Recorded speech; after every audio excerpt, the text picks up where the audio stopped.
guys, how's it going? Welcome back. So, if you caught my last video about the Silvertone amp and guitar I picked up tonight, well, this is the amp cord, and I've already chopped it back and got rid of all that heat shrink tubing garbage.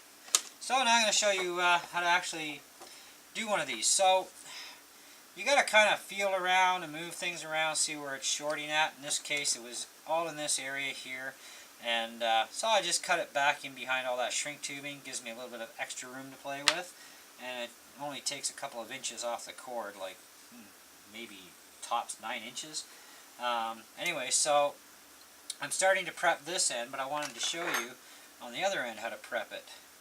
And so you don't need a whole pile of stuff sticking out here. And as you can see here, there's not a whole lot. You don't need a lot. Just need enough to get your connections in. So what you're going to do is you're going to take your knife and you're going to go back probably about a ½ inch, maybe a little bit extra, and then just roll it on the razor knife gently. So you cut the outer casing a bit, and then just pull. And there we have our exposed ground wire. So you want to get all the ground wire away from the center.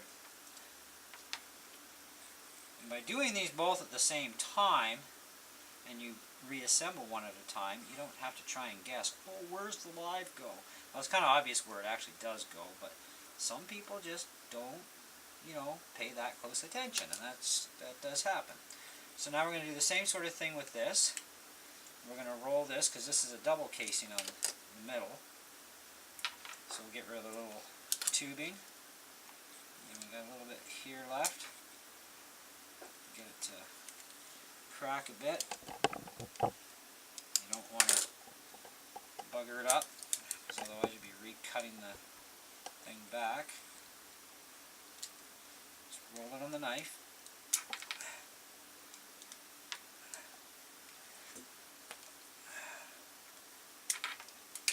There we go. Now our center is there.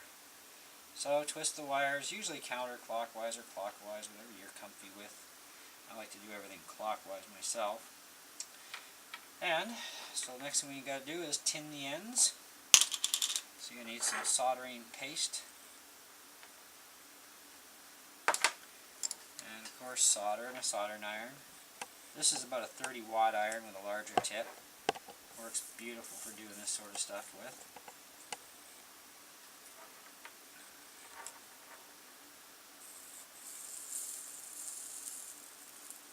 You want a little bit of more solder actually on your ground.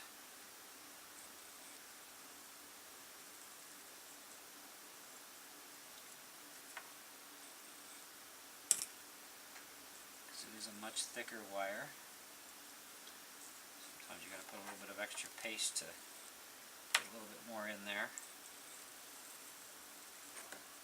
I do apologize for the length of this video if it's a little long, but if you want to learn this, you got to know what you're doing.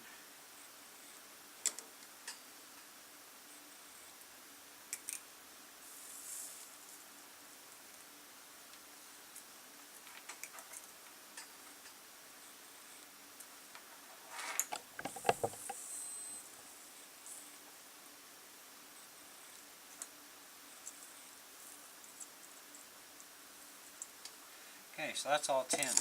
Now, as far as the center goes, I don't need a whole ton of length, so I can actually nip this back just a little bit there for now. Check sizings later. Now, you also got to spread these clamps apart so you can get the wire actually out of the way. Okay, and you'll be fine there, so just heat that up. That'll come loose pretty easy. And then your back one, it's going to be a little bit more. And it is a thicker connection, so you're going to want to probably hold the plug at this end. You heat that up. Another reason why you use a good soldering iron that can free those up quick. So center tap, we already know where it goes, but we want to get the ground down first. So we've got to actually shorten this up a little bit.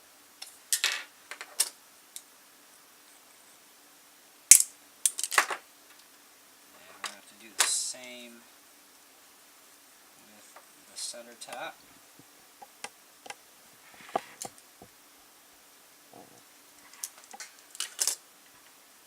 Again, this might require some retinning.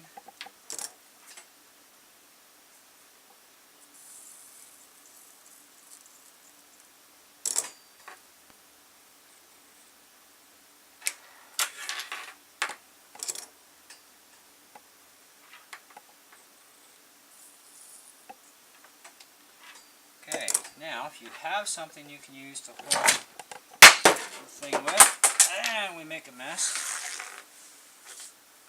all the better. And I may need that block, or I may not.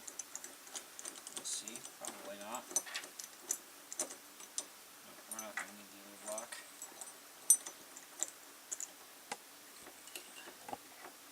So don't squish this too tight, you just need to in there just firm enough that it's not going to move around on you too much.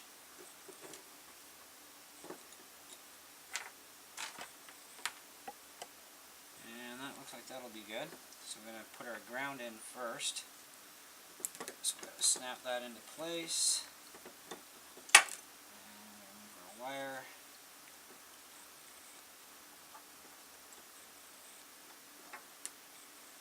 That's good actually. Put this down first. It's a perfect spot already.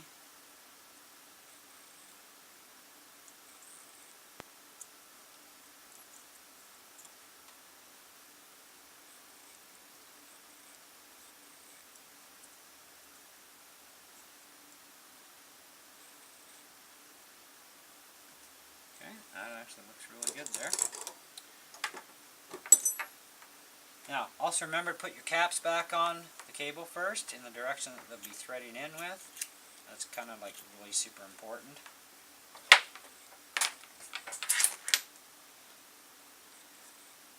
Squish that down in place.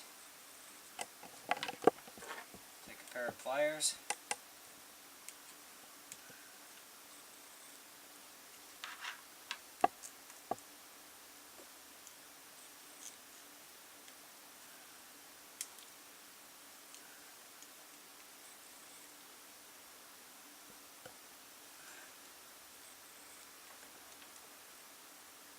Because these shieldings are pretty thick, you can squish down into this rubber pretty good.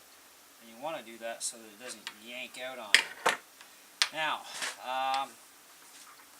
because I don't have any heat shrink tubing that would allow me to get across that in that small of an area, what we're going to do with that, just as a little safety, so that nothing can short, we're going to take a little piece of electrical tape here. And you want to do this only to the live. You don't worry about the ground.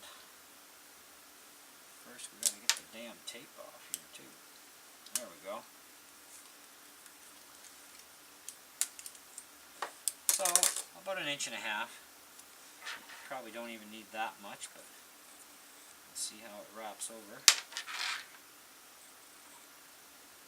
That's actually a little, it's a little on the wide side, so let's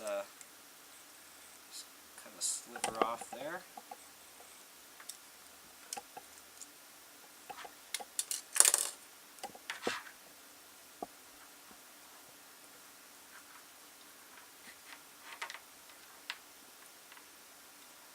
Should be able to do it this way. Just need to go right like so. So I just need enough to just cover that, and then I can zip it right like so. There we go. Now let's fold it over.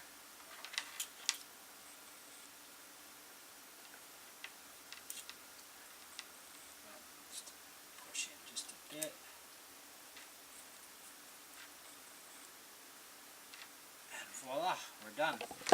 So, repeat the exact same process for the other end of your cable, if you have to do both ends. In my case, I have to. Now, to undo these little prangy-tangs here, little pair of side cutters, just kind of dig in there a little bit, underneath the skin, and once you get one side up, the other side will actually come free too, and that's how you actually get those out. And Jake's your uncle there, and unsolder this one and repeat process, and you got yourself a repaired cable.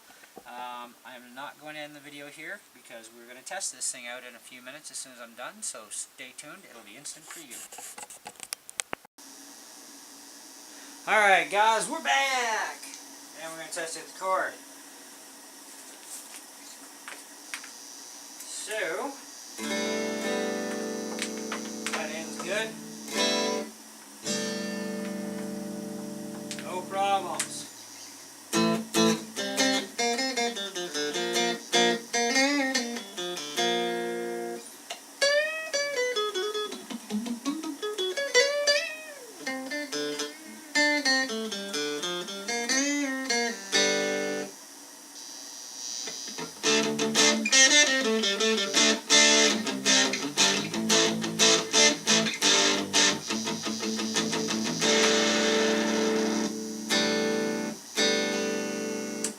Pretty good. I'm happy with that.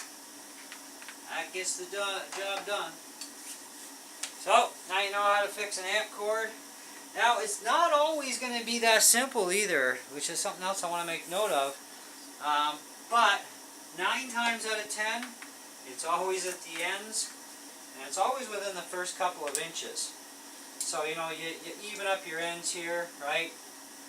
Go back about, 4 or 5 inches, snip, and redo. I mean, I've still got, well, let's see, I'm close to 6 feet tall. So we'll take a rough guess here. So, there, well, that'd be about, right there is about 6 feet. So, 7. I got about 8.5 feet of cable. That's, we only lost about 9 inches. Almost, not quite, but, that's good. That should still work for bringing my preamp out from my PV to there. Makes a good emergency backup cable too, in case my wireless croaks. Whatever. It works, it's done. That's how she's done, boys and girls. And we'll catch you on the next video. Thanks for watching.